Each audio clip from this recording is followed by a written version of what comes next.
중국 이야기입니다.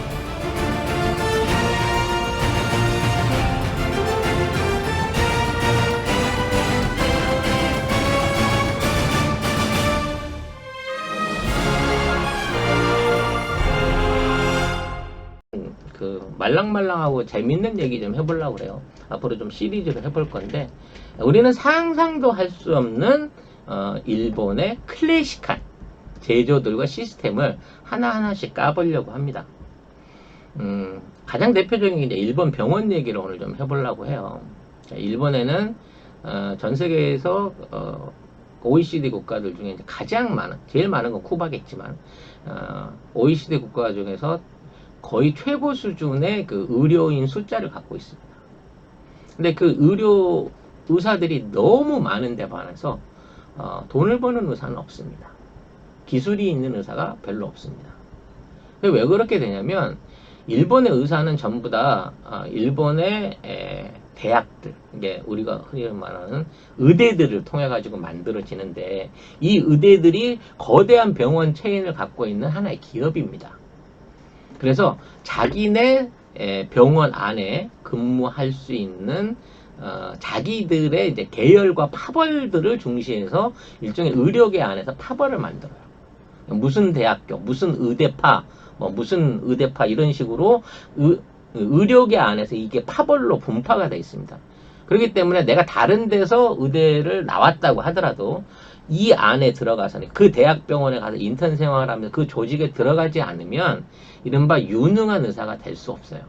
유능한 의사는 실제적으로 이제 심장 수술을 한다든지 뇌 수술을 한다든지 이런 류의 실질적인 어떤 기술을 가진 전문의를 양성할 수 있는 체제가, 이게 우리처럼 뭔가 이제 본인이 노력해갖고 갈 수 있는 체계가 아니고, 이 계파와 계열, 교수의 추천과 그 교수의 어떤 그 계열에 들어가야만 그 안에서 살아남을 수 있는 구조를 갖고 있기 때문에, 일본에 엄청나게 많은 의대 졸업생들 중에 대학병원에 남아서 이러한 수련의 과정을 거칠 수 있는 숫자는 사실 10%도 되지 않습니다.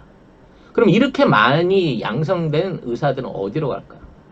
각 지방이라든지 지역에 나가가지고 개업으로서 병원을 차리게 됩니다.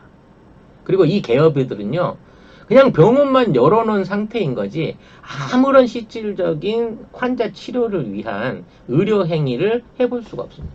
수술을 못 해보는 거예요, 한마디로 말하면. 그냥 자기는 병원을 차려놓고 있는 상태에서 찾아오는 노인들이나 경증 환자 정도만 책임을 지고, 좀 더 중증이거나 병이 심각한 사람들은 다 다른 의료원으로 보내는 겁니다. 상급 의료원으로. 그러니까 현장에 있는 전체 의료진들 중에 이걸 500만이라고 치면 한 5만 명에서 10만 명 정도는 실질적인 의료 행위를 할 수 있는 기술이 있지만, 나머지는 자격증 따고 난 다음에는 그냥 동네에 가정의학과 의사로 전락해 버릴 수밖에 없는 거예요. 필요가 없으니까.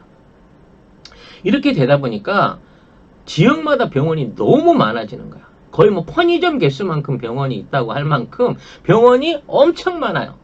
그래서 거기서 개업이가 이거를 진행을 하기 때문에 1차적으로 좋은 부분은 접근이 쉽죠. 동네 어디 가나 가까운 데 병원이 있으니까 병원을 쉽게 갈 수 있는 건 좋아요. 근데 가더라도 내가 중증이면 거기에서 치료를 못 받는다는 거죠. 거기에 추천서를 받아서 그 사람의 출신 대학, 그 사람이 연관이 돼 있는 계파의 종합병원으로서 올라가가지고 거기에서 시술을 받아야 되는 겁니다. 근데 이러한 병상이라든지 거기에 있는 스케줄이 너무 빡빡한 거예요. 심장 수술을 받으려면 보통 2년에서 3년씩 접수를 기다려야 됩니다. 이거를 빨리 받기 위해서는 기존에 있는 의료비의 특진료, 그리고 수고비를 별도로 봉투로 지급해야 요걸 세치기를 할 수가 있어요. 안 그러면 정상적으로 내가 의료비 받아서 내 티어 기다리자고 하면 2년 3년 기다려야 돼요. 대부분 죽는 거죠, 돈 없으면. 이런 상황이 만들어집니다. 또 하나, 응급 의료에 대한 체계가 안 잡혀 있는 거예요. 동네 의료원은 저녁 6시만 되면 문 닫습니다. 아침에 열고 6시에 그냥 문 닫아요. 그러니까 그런 거는 야간이라든지 어떤 뭐 응급 상황에 전혀 대비할 수가 없고 그런 응급 시설들을 가진 큰 병원들은 수용할 수 있는 인원이 적기 때문에 그 종합병원 근처가 아닌데 먼 데 있는 사람이라든지 또는 이제 그런 종합 그 접근성이 떨어지는 응급 환자 같은 경우에는 그냥 대부분 응급차 안에서 그냥 죽습니다. 심각하면 안 받아주거든요, 병원에. 이리저리 뺑뺑이로 돌려버려요. 그 김사부라고 우리나라 그 드라마에도 나왔습니다만 일본은 이런 게 굉장히 심하게 돼 있는 거예요. 그러니까 의사 수는 많은데 너무 많은 의사 수 때문에 의료의 질은 형편없이 떨어지고 있는 상황이라는 거죠. 근데 이러한 병원이 또 어마어마하게 아날로그입니다. 기본적으로 이제 그 첨단 기자재 이런 것들을 기대할 수가 없어요. 일본 의료의 가장 아날로그적이면 진찰권이라는 데 있어요. 진찰권. 진찰권이 뭐냐면 우리도 저 병원 가면 이렇게 초진할 때 이렇게 뭘 쓰잖아요. 작성을 하는데 이걸 이제 증서처럼 만들어 가지고 그 병원에서 치료를 받으려면은 진찰권 등록을 해야 돼요. 그것도 비용으로 들어가는 거고요. 또 다른 병원을 가면 그 병원에 대한 진찰권을 또 등록을 해야 돼요. 이런 겁니다. 내가 병원을 어디 한 군데 갔어요. 근데 이제 예를 들어 내과를 가잖아요. 그럼 이런 식으로 이제 진찰권 하나 받아요. 그리고 그 병원을 다음에 가면 그 병원 안에 내 기록이 있어서 진료를 연결해서 받을 수 있어요. 근데 내 옆에 다른 병원을 갔어. 또는 난 내과가 아니라 뭐 이비인후과를 갔어. 이렇게 되면 그 병원에 가서 이런 진찰권을 또 받아야 되는 겁니다. 이게 사람마다 매번 병원을 방문할 때마다 이걸 받아야 되기 때문에 자 부부면은 둘 다 기본적으로 외과를 다니는 외과 진찰권 2장이 되겠죠. 내과, 이비인후과, 치과를 갈 때마다 진찰권이 늘겠죠. 애들까지 있으면 그만큼 숫자대로 진찰권이 더 생기겠죠. 혹시나 이사를 가거나 다른 병원을 갈 수밖에 없는 생기면 또 진찰권이 생기겠죠. 계속해서 진찰권이 쌓이는 겁니다. 물론 의료 정보는 절대 공유되지 않습니다. 그리고 이 진찰권을 통해 가지고 보건복지도 전부 여기에서 이루어지게 됩니다. 무슨 얘기냐면 예를 들어 이제 임산부라든지 뭐 이런 사람들한테 이제 지원이 나오잖아요. 뭐 검진비 뭐 이런 것들이 나오잖아요. 이걸 돈으로 주는 게 아니라 동사무소 가가지고 이런 진찰권을 받아가지고 병원에 가서 제출을 해야 되는 겁니다. 그리고 이런 각 병원 간의 의료 정보들이 전혀 공유가 안 돼요. 온라인으로 연결이 안 돼 있어요. 그러니까 내가 여기서 검사를 받잖아요. 그 진찰권 쓰고 거기에 관련된 설문을 쭉 작성을 한단 말이에요. 근데 이 설문 작성을 한 거를 딴 데 가서도 똑같이 새로 해야 돼. 갈 때마다. 증상이 바뀔 때마다 설문조사는 매번 다르게 해요. 그러니까 같은 내과인데 처음에 호흡이 가빠서 왔어요. 라고 하면 설문조사를 쭉 씁니다. 한 앞뒤로 보통 A4지 2장 앞뒤로 빡빡하게 쓴다 그러더라고요. 그렇게 써놨는데 그 다음날 배가 아파서 갔어요. 그럼 똑같은 거 또 쓰라고 합니다. 새로운 병이니까. 뭐 신생아 같은 경우는 오늘 접종을 3개 한다. 그러면 똑같은 내용을 3장을 써야 되는 거예요. 그러니까 내가 예방주사를 맞으러 갔는데 소아마비 하나, 뭐 뇌염 하나, 뭐 볼거리 하나 한다. 그러면 이 3가지의 접종을 받기 위해서 이 설문조사지를 똑같은 걸 눈앞에서 3장을 써야 되는 거야. 그 설문조사지가 있어야 진단서가 나오고 처방전이 나올 수가 있다는 거죠. 그래서 이 진찰권이 없으면 새로 가는 병원은 초진비라 그래갖고 이 진찰권을 만들면서 초진에 들어가는 비용이 엄청 비싸요. 우리 돈으로 한 15만 원 정도 됩니다. 초진비가. 그렇기 때문에 이 진찰권을 등록을 해놓은 병원을 자꾸 갈 수밖에 없는 상황이 나온다는 거죠. 그리고 놀랍게도 병원에서 카드 결제가 안 돼요. 네, 현금만 내요. 네, 현금만 내라 그런데요, 병원이. 네. 거기에다가 이제 진료가 끝나면 이제 수납 계산이 나와야 되잖아요. 그러니까 내가 이제 진료비가 얼마다 그러면 이제 내가 의료보험을 제시했으면 의료보험에 맞춰가지고 거기에 따라서 진료비가 계산이 돼야 되는데 이게 다 아날로그야. 100% 사람 손으로 해야 되는 거예요. 그러니까 이거와 관련돼서 이 계산을 의료보험의 종류에 따라서 다 다르게 해야 됩니다. 여기 보시면 이 좌측분에 사, 국, 본, 가, 타, 그 다음에 외까지 있는데요. 이게 뭐냐면 회사 의료보험이냐, 국가 의료보험이냐, 그리고 본인이냐, 외국인이냐, 그리고 이쪽 지역 의료보험이냐에 따라서 또 수가들이 다 다른 거야. 그걸 일일이 수기로 계산해가지고 그걸 정리해서 영수증과 처방전을 주면 그거를 현금으로 수납을 해야 되기 때문에 진료 5분 받는데 돈 내는데 30분 이상씩 걸리는 상황을 만든다는 거죠. 또 이게 단순하게 병원에서 끝나는 게 아니에요. 이 처방전을 가지고 가서 이제 약을 타잖아요. 약을 타면 이런 식으로 이 복약 수첩을 줍니다. 약국에서. 그래서 내가 오늘 무슨 약을 처방받았는지에 대한 내용을 다 써야 돼요. 이걸 갖고 다녀야 됩니다.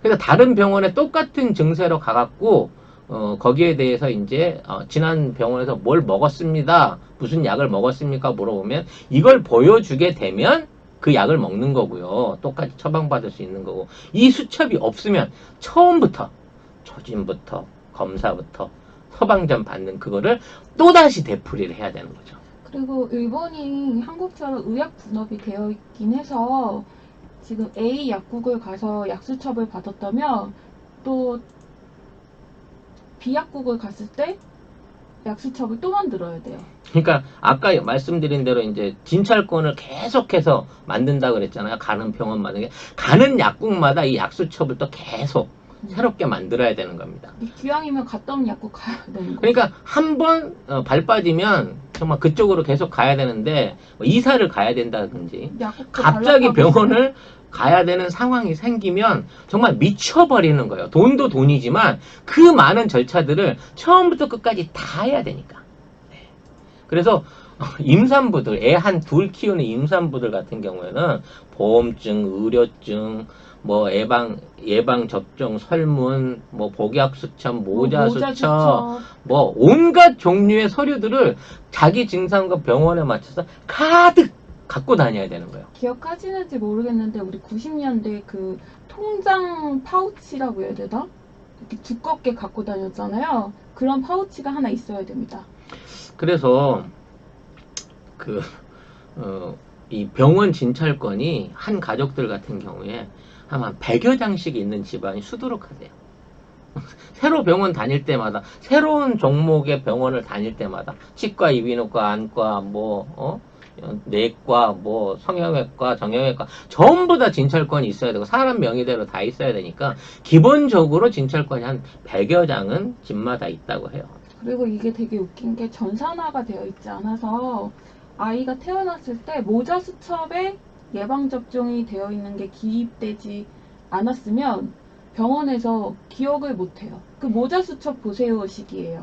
그러니까 이제 우리 그 애들 키우게 보면 계속 그 순차별로 1년에 몇 번씩 BCG도 받고 예방 접종을 받잖아요. 근데 그 수첩을 잃어버리잖아요. 그럼 그때까지 기록이 전혀 무효가 되는 거니까 이것도 예방 접종을 처음부터 해야 되는 상황이 생길 수 있다는 거죠.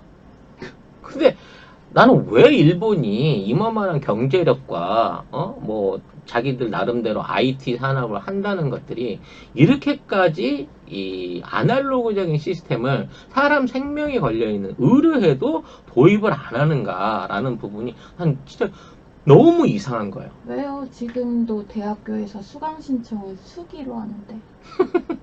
아니 그거는 그럴 수 있지. 대학생이야 몇 명 안 되니까. 근데 의료 부분은 전 국민이 전부 다 받아야 되는 혜택인 거잖아. 근데 이 전 국민 혜택을 전혀 안 해준다는 거, 여기에 대해서 SOC 투자를 안 한다는 거지. 이건 두 가지 원인으로밖에 볼 수가 없는 거예요. 일단 정부의 의지가 없고, 여기에 대한 기득권이나 이권을 독점하고 싶은 의학계의 계파들, 약학계의 계파들이 전부 다 지금 있는 대로 그대로 하기를 바라는 거야. 내 조직 안에 내 바운다리에 있는 환자들을 서로 공유하려고 하지 않고 내 환자들은 내 거, 남의 환자들은 신경 안 써야 되는 거고 이렇게 다른 권역에서 넘어오거나 다른 대파로 넘어오는 의료인들 같은 경우에는 통과 의뢰처럼, 통과비처럼 이러한 초진비부터 시작해서 검사비, 설문비, 이와 관련된 거를 전부 다 새롭게 물게끔 만드는 이런 원시적인 태도, 원시적인 방식으로 국민들을 착취하고 있다고 하는 거죠. 그렇다고 일본 의사들이 이렇게 책임을 지지 않아요. 그 명확하게 한국 의사들처럼 명확하게 설명해주지 않고 굉장히 돌려서 아까도 얘기했잖아요. 너 자기가 알아서 해. 검진해보고 피부병이라든지 뭐 소화제라든지 이런 거 처방할 수 있는 건 본인이 하고, 이 심지 위 안에 뭐가 이게 있는 것 같은데 딱딱한 게 잡히는데 이런 거 있으면 자기가 판단 안 하고 그냥 윗병원은 가세요 그러고 추천서 써주는 걸로 자기 임무를 거기까지밖에 안 한다는 거야. 그리고 이 정도의 지금 문제점이라면은 이런 검사를 받으셔야 됩니다. 이렇게 확실하게 설명을 해주잖아요. 한국 의사들은. 근데 일본 의사들은 그런 경우도 있는데 해볼래? 할 수도 있어. 이런 애매한. 그래서 일본은 이제 의료보험 제도가 있어요. 각 지역 의료보험도 있고 외국인도 의료보험을 넣을 수가 있는데 이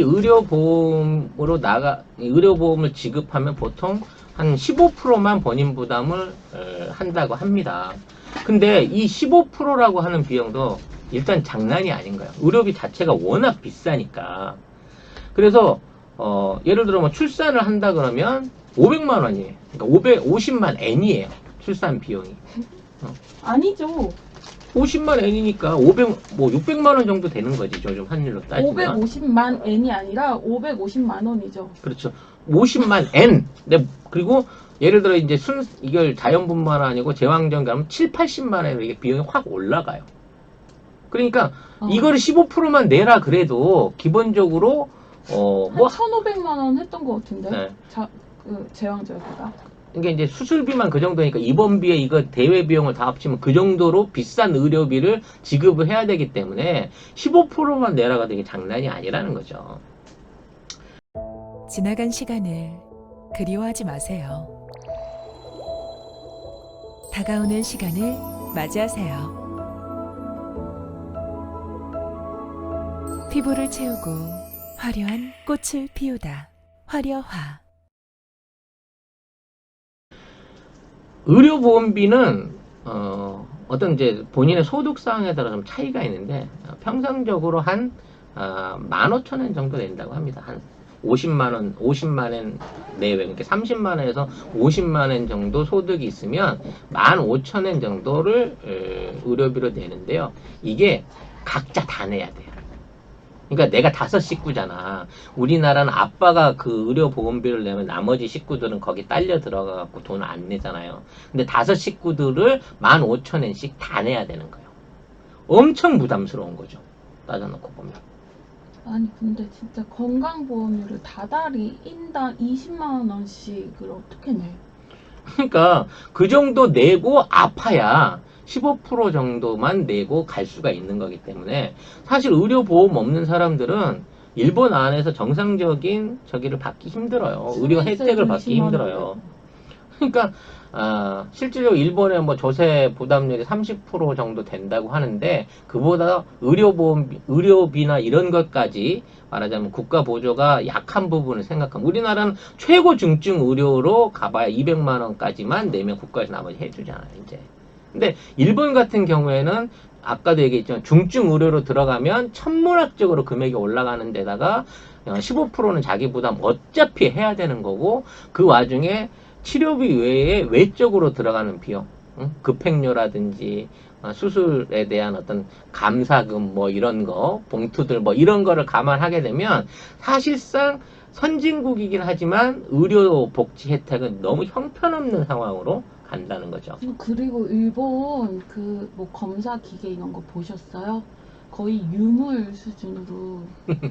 이렇게 이제 의사들이 많고 지역 그 환자들이 많기 때문에 우리나라 병원처럼 빚가번쩍하게 의료기기들을 안 들여놓습니다. 사실 의료기기 전혀 없이 청진기만 하나 들고 70년대 같은 병원을 운영하는 이런 의사들도 흔해요. 맞아요. 예. 그 건물도 1층은 병원이고 2층은 살림집. 맞아. 대부분 이게 드라마에 나오는 게 아니라 의사들이 그 동네에서 하도 오래돼가지고 그 동네 일종의 그 주민으로서 사는 거야. 그러니까 오는 손님들도 사실 손님이 아니라 그냥 다 친구들인 거야. 우리나라에도 70년대에 있었던 그런 병원. 그게 7, 80년대. 노인정에 그 모여갖고 노닥노닥 하듯이, 아침에 와갖고 하루 종일 커피 먹고 노닥노닥 하고, 뭐 진단서나 좀 써주고 그러면 뭐, 관절약이나 뭐 이런 거나 저 받아 먹고, 그걸로 해갖고 의료보험 수가 받은 걸로 해갖고 의사는 그냥, 굶지 않을 정도로 그냥 그 정도로 살아가는 거고, 그거 이외에 의료 혜택이나 이런 것들은 받을 수가 없는 걸로 이렇게 간다는 거죠. 병원비만 비싼 게 아니에요. 약값도 더럽게 비싸요. 일단 아까 얘기한 대로 의료보험이 없으면 기본적으로 병원 한 번 갔을 때 우리나라 돈으로 15만 원부터 시작이에요. 초진비부터. 그러면 이제 그와 관련해서 진단서 받고 검사하면 검사 비용 내고 뭐 한 30만 원 꽤 있잖아요. 그 다음에 이제 약국을 가는 거야. 약국을 가도 기본적으로 복약 받는 수준이 우리나라보다 훨씬 비싸요. 그리고 이제 더 놀라운 거는 일본에서 쓰는 대부분의 약들이 이 정식 허가를 받은 제품이야. 제네릭. 그러니까 허가가 특허가 끝나가지고 복제한 복제약들 있잖아요. 이 의료 수가가 높으니까 이 복제약을 굉장히 많이 쓴다는 거예요. 처방 비율이. 근데 이 복제약을 일본 내에서 만드는 게 아니야. 중국이나 인도 같은 데서 수입해가지고 그거를 복약할 수 있게끔 국민들한테 제공을 하는 거예요. 단가를 싸게 하려고. 이렇게 되다 보니까 물론 뭐 복제약이라고 해서 다 나쁜 건 아니죠. 똑같은 성능이 있을 수 있고 뭐 이것 때문에 문제가 안 될 수도 있습니다만, 이러한 복제약이 너무 많이 풀리기 때문에 오히려 안정성, 뭐 어떤 그 품질 이런 것들도 굉장히 많이 의심을 받고 있는 부분들이 있어요. 근데 처방을 엄청 많이 해줘. 예를 들어 내가 어디 가서 뭐 피부병으로 이렇게 딱 하잖아. 우리는 보통 뭐라 그래요? 한 3일 있다가 오세요. 이러고 하고 뭐 이렇게 그 정도만 해갖고 보내잖아요. 왜냐면 다시 이제 3일 있다 경과 보러 오십시오. 뭐 검사하러. 보통 일본은 2주일이나 거의 한 달 분을 약을 지어서 보내버리는 거예요. 주사 안 놔줘. 주사를 잘 안 놔주고. 아니, 주사를 기술이 없으니까. 안 놔봤으니까. 그러니까 감기약을 지으러 갔는데 한 3일이면 감기약이 날 수 있는데 보통 2주일치를 지어서 줘버리는 거야. 그러니까 대부분 그 약을 다 먹다가 대부분 버리게 되는 거죠. 근데 다음에 와서 혹시라도 이게 안 나와서 또 다시 와서 검사하고 재진하고 뭐 그거 또 왔다 갔다 하고 그게 싫으니까 그냥 그 약을 2주일치를 받아갖고 갖고 간다는 거야. 대부분 소비자들이. 결국 이런 방식으로 굉장히 낙후된 의료 시스템을 만들어 놓고 이걸 개선하려는 의지가 전혀 없기 때문에 앞으로 일본은 지금 뭐 의료 붕괴 얘기 많이 나오고 있습니다만 실질적인 코로나에 대응할 수 있는 의사들의 숫자가 종합병원에서 일하는 전체 의사들의 한 10%, 15% 이상이 그 이상의 의사들한테는 기대할 게 없다는 거예요. 기본적으로. 근데 그러니까 치료제가 안 나오게 되면요, 일본 안에서 코로나는 종식이 안 돼요. 이미 의료 붕괴 상태야. 이걸 격리 이외에 치료를 받기 위해서 호흡기 어떤 그 호흡 보조기 같은 거, 산소호흡기 같은 거 갖추고 있는 병동 같은 경우에는 이미 포화 상태에 들어가 버렸기 때문에 대부분에 있는 사람들이 대부분 자가격리 있는 상태에서 효능이 있을지 없을지 모르는 약 처방 정도 받으면서 몸으로 떼어내야지 이 코로나를 견딜 수 있지. 이런 방식으로 이런 방식으로 계속 유지된다고 하면 앞으로 코로나 확산 속도에 따라서 의료 접근이 어려운 농촌 지역이라든지 노인들이 많이 살고 있는 이런 지역 안에서의 유병률, 발병률, 사망률은 앞으로도 계속 높아지게 될 거라는 거지. 근데 여기에 대한 대책을 세우거나 개선을 할 수 있는 방법이 아예 없는 거예요, 현재로서는. 그리고 아까 현금 얘기가 나와서 말인데요.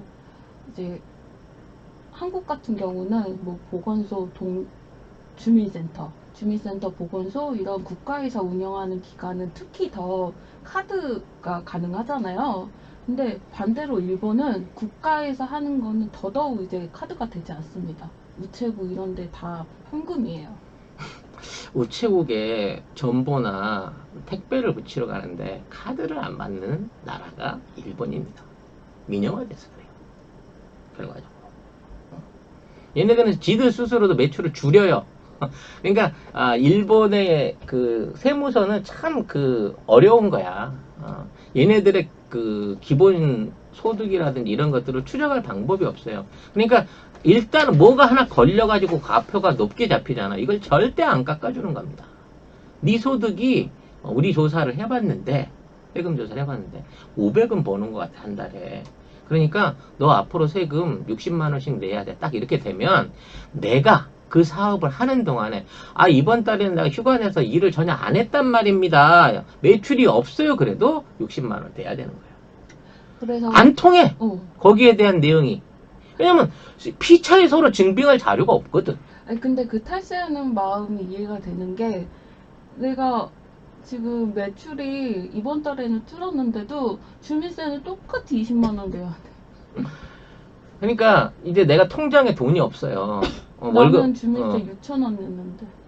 그래? 네. 난 경기도 가는데 11,000원 내라던데. 지난주에 6천 원 냈어요. 아무튼 아무튼 이렇게 돼서 이제 내가 돈을 못 낼 상황이잖아요. 그러면 내 급여 통장에 마이너스를 찍혀요. 그 다음날 급여가 그 다음 달 급여가 들어오면 그 세금 먼저 까지고 난 다음에 내가 돈을 쓸 수 있어.